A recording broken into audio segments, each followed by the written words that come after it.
welcome back to my sewing room, quilty friends, and today we are doing another hometown 5-inch block, and this is block number 7. So we're gonna do the whole thing that we usually do again. I'm gonna show you 1, this is the 10-inch size, 2, 3, am I holding them too high, Cass? That's fine. 4, 5,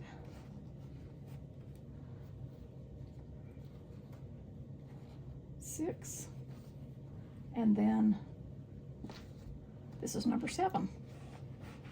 Okay, so here's number 7 in the 10-inch size. This is what the back looks like. Everything's pressed open except for the easy corner triangles that we do at the end. Now I've shown you how I like to do this method at the end where I do my flip corners for a churn dash block on another video in the Sew Your Stash series, but that block is a different size and it's a little bit actually different block too. So just so you know, this is the same method. And these are the 5-inch blocks. So let's just set one over here so we can see that for an example. And so this is what I've got done so far with those. Once again, pulling all the threads off. And this is a fun little, very quick block. And you just need 2 prints and the same background, you know, that I'm using throughout. If you're using scrappy backgrounds, that's fine too. You know, I love scrappy, so that's never a bad thing for me. Okay. All right, so let me set those up there. And the trim it ruler we'll be using is the 5.5 inch, of course, and then we'll be using the 2.5 inch for these half square triangles. Okay, and so let me pull Miss Doris over here, and what I'm going to be doing is I just changed my bobbin, and so when I do that, I usually lift up my guide and, you know, kind of lift that up, bend it a little bit, and change my bobbin, because this is how the featherweight loads on the side. But I've had a few of you ask that you want me to show you again how I put this on my machine, and so I want to show you how I put my Seam So Easy guide. So this is how it comes. All right, when we first started doing it, we had it so that you cut it out right here, but it just made more sense to have it already cut out. And so what I do is I need some washi tape, and I will grab a ruler, and I'll grab a couple of, I'm gonna grab some dark squares so that you can actually see the thread. And so I'm going to test the 1/4 inch. So this is what I do whenever I get my next featherweight out and I get this set up ready to go, I for some reason I can't pull that bobbin thread at the top. Okay, there we go. I always test my seam allowance just to make sure. Now, the first thing I want to do is see this center line right here is I want to line it up. Let me push this back a little bit. So I want to line it up with my needle. Okay, so I know that my needle goes in that hole right there. So I'm going to put that line on there, and then I'm just going to pull it out just to the best of my ability, you know, use my eyeball, pull it out so that the feed dogs are uncovered. I don't want this covering the feed dogs. Okay, and I have sewn with featherweights long enough that I know that this line right here pretty much lines up with this plate right here, but some other featherweights is actually a little bit wider, but I know for Miss Doris that one lines up there. So I just kind of hold it there, try not to move it too much, and then I'll grab a piece of washi tape, and you can cut it or tear it, and I try to at least just put the first one down there to kind of hold it into place. And I like to put 3 on, and you can use whatever length you want, but you know, mine's usually, I don't know, a couple inches. And I'll put these 2 on, and then I'll test it before I put the 3rd one on. And so how I test that is, see how I have lines right here going both ways, meaning this line right here is lined up straight with this metal part right here, and it's lined up straight with this painting on this machine. And so to me, that means whoever painted this machine and put the decals back on, put it on straight. But that doesn't mean you always can put it on straight. So what I'm trying to say is I'm using this grid and I'm looking for straight lines on my machine to line up this way and that way. So that just gives me the first basis. And then I take this ruler or any ruler.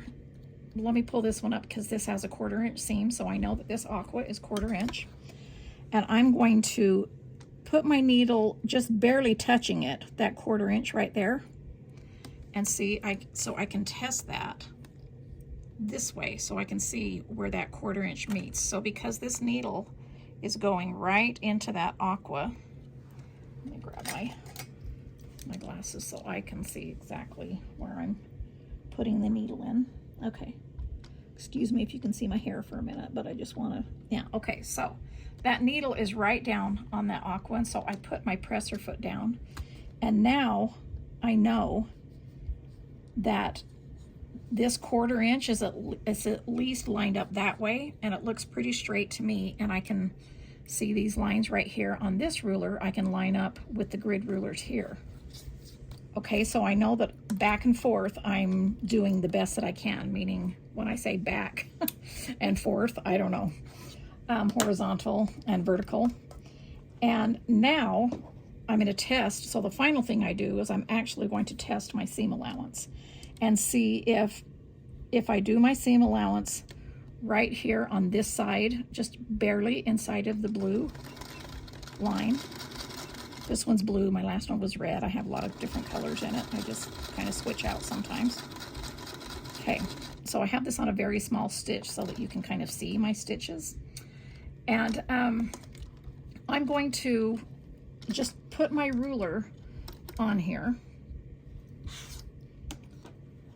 Let's do this so you can see the exact 1/4 inch. I'm going to put my ruler on there and see if it's bigger or smaller. To me, that is right on. Can you see that, Cass? Can you see that line?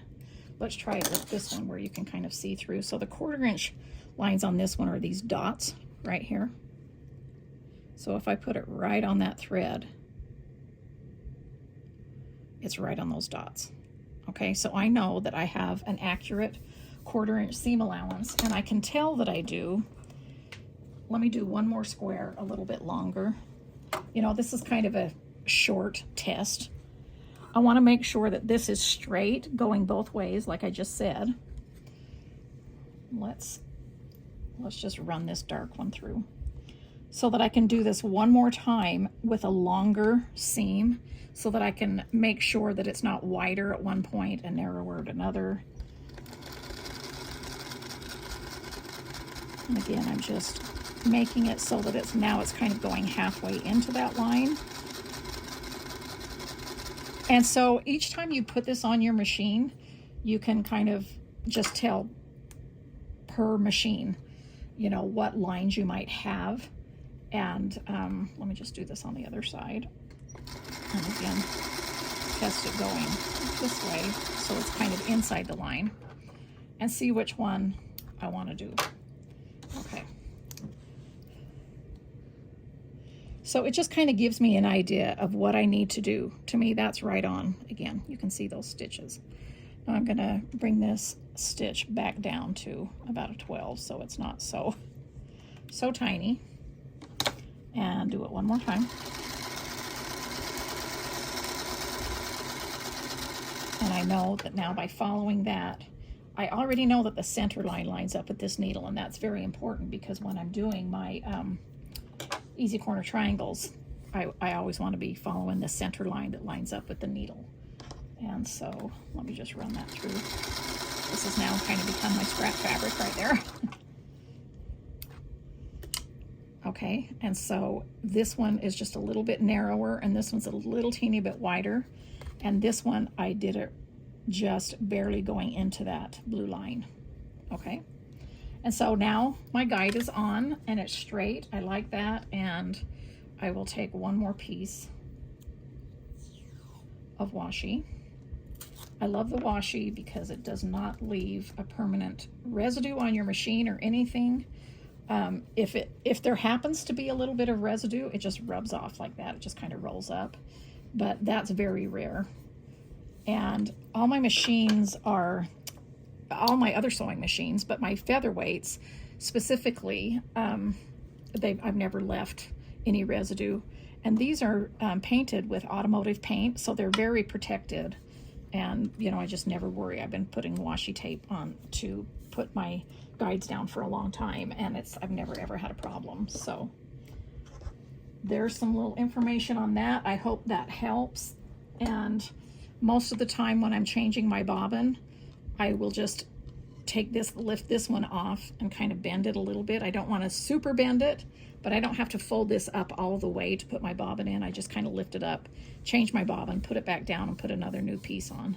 And also when I put my tape on, I burnish it down really well. And what I mean by burnish is I'll take like my, this little clover point-to-point turner, and I'll just make sure that that is stuck down there. You know, it eventually starts rolling up and stuff and you change it, but there's a lot of inches on these washi tape rolls, and you know, they go a far way, so I'm not too worried about that. But I just do that to kind of keep them down. All right, what else do I need to say about that? I think that's it. I have my light off so that I can sew.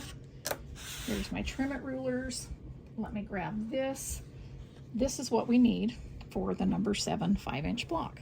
We need 4 2.5-inch squares, and that is for the outside triangles, and then 4 1.5-inch squares for the inside right here.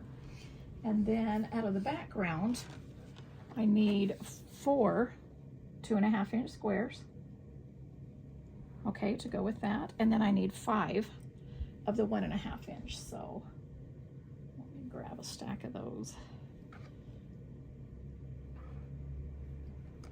So there's 5, okay? So that's what I need for that. And the first thing that I'm gonna do is I'm gonna leave this one extra, this 1.5. Take 4 of the 1.5-inch squares and 4 of the background 1.5-inch squares, and I'm just gonna sew them together with a 1/4 inch seam allowance.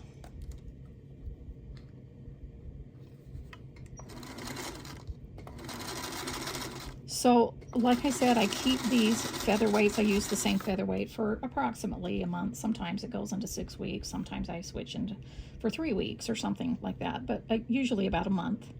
And so I just put my guide on each time and test it each time. So I don't test it every time I sew because I know it's in the same place.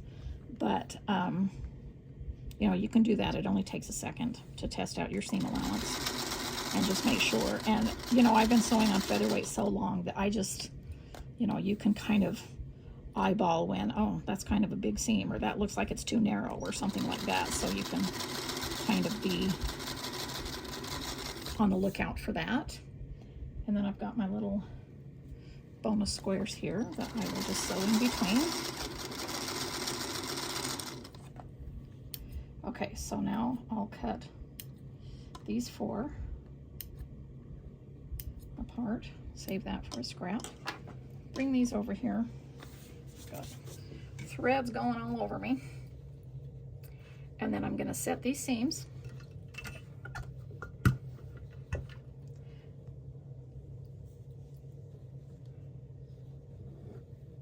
Open them up.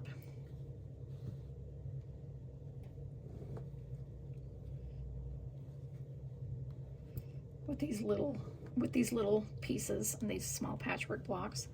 These work out, we're 4 of them with the 1.5 inch. Works out really good under this 8-inch clapper. So I just kind of line them up like that because I know they're going to go over the clapper. Make sure my iron's nice and hot. Press down. And then I'll grab that and put put that right across there. Of course, I do have the 12-inch size, and I keep these up here on the windowsill because you guys are all worried I was going to catch my curtains on fire. So during filming, I put the 12-inch ones up there so I can pull those down if I need to. But I just put my clapper on there long enough for that to pull that heat out. So there's still some heat in there, so I can easily turn that around. And a lot of times you've seen me stack these on because I feel like the weight of it pushes it down even more. And so I just feel like the physics of that makes it, the pressing down of the wood makes it maybe absorb the heat faster. I don't know. I don't know if it does or not, but it makes me feel better, so I do it. Okay. And so then I bring these back over here and I put them, I'm going to put this up here so you can kind of see what I'm working with here. I put them right there on my design board. I'm gonna arrange these. So I know that this one goes in the center, right? Because it's that. And then this goes there. This goes there. And I just kind of fan these out in a little, lay those out that way. And then I'm gonna go ahead and sew these squares on. I'm going to sew all of these into rows like this, okay? And then sew the 3 rows together so that I have a block that looks like this, that's 5.5 inches. And then I'm going to add these on after, and I'll explain why I do that after. So I'm just going to go ahead and play my music and sew these together.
Before I sew this last seam together, I just want to show you again how I match up my seams right here.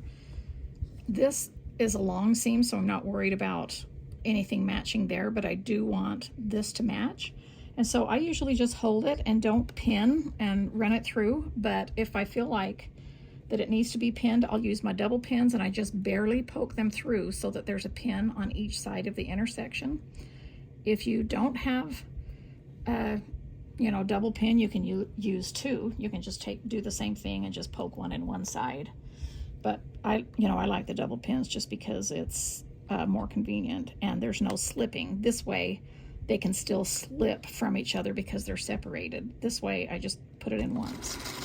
Now on these double pins, they're thin enough that you can sew over them if you want. The rest of the pins I don't. But usually I'll just use one double pin, and I'll just, once I've sewn it and I know that it's not going to slip, then I'll just move it to the next one if I'm worried about that, okay? And then I'm still just watching the seam allowance, and I either, just take them out or sew over it. And then I line it up here on the end, and I run it through. And then I'll put let me put one up here that Cassidy set up for me, these two. Thank you, Cassidy. And then I pull it out. Always we hope for the best, right? When we open it up. And see, they all line up really nicely there, okay? So now I'm gonna bring this over here, set my seams again, and I'm going to use, once I open these up all the way so there's no pleats or folds or anything, I'm going to use my roller and push down on those intersections to make sure that that's nice and flat. And then I'm just going to put the iron pressed down. I'm going to make sure that these are all cooled off. I'm going to get the coolest one that I can, and I'm going to put two next to each other. I mean, if you had a square clapper, you could use a square one, but I find these just as easy and convenient as well. And then again, because I said about physics, I like to set that on there and just feel like, that it's doing the best it can. I normally would sit there, let it sit there for a few minutes, but again, I wanted to show you that you can turn them over while it's still flat. And, this is absorbed a lot of heat because these are very warm, and then I know the other side is going to absorb some. Okay, so if we had made half square triangles first, this block would be done, but we also would have those seams, that bulk of that seams sewn in there, and it's so easy to get those turned and crooked. And then when you go to sew the blocks together, you're cutting off points and stuff like that because they're not really square and straight. Anyway, that's how it works in my mind, and this is how I've always done this with blocks that I can. Most of the time, a lot of the time, I have to make half square triangles first, depending on the block, and sew them into the block.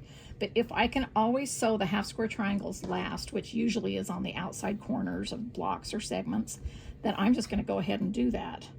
And so what I do is I just line that up right there, and this is where I start sewing with the needle right there at the point, and then I let the point of this square follow that center line.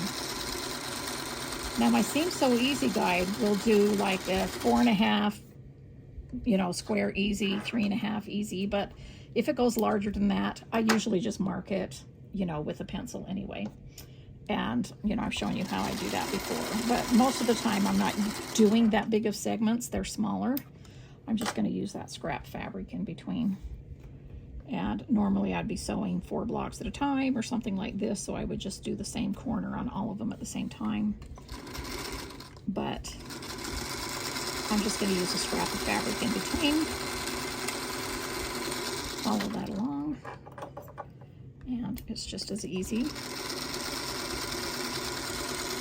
I am making progress on my bonus quilt that I've been talking to you about, so I will get, when we finish with this series, I'll talk about, with this Hometown 5-inch block series, I'll talk about that. I'm going to, the reason I flip that around is see these little holes right here. That's just barely a little bit of the selvage. So I know that this is going to be trimmed off, so I'm just going to put that there. Okay, then I start in the corner, move up,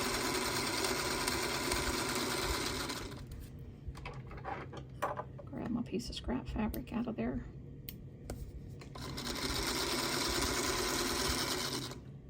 Okay, I've got one more left.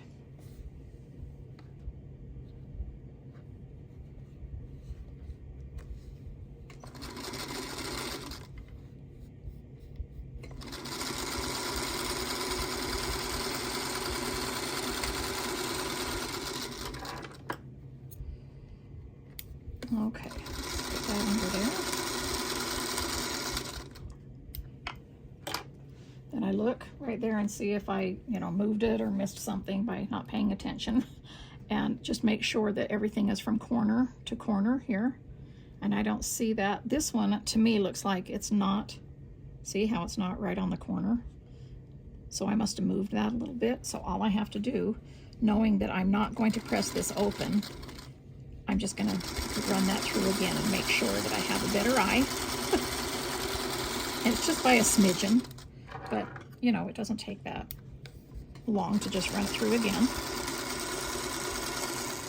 Okay, and now I'm going to trim these off by an approximate 1/4 inch seam allowance. You can put these on a mat if you want and use your rotary cutter and use your ruler to make it an exact 1/4 inch, but they've already been sewn. It does not matter if they're smaller or a little bit larger. Then I come over here and I set my seams. Okay, squish those threads together. And then I'm going to go ahead and just press this open. And I use the side of my iron so that I know that it's open all the way.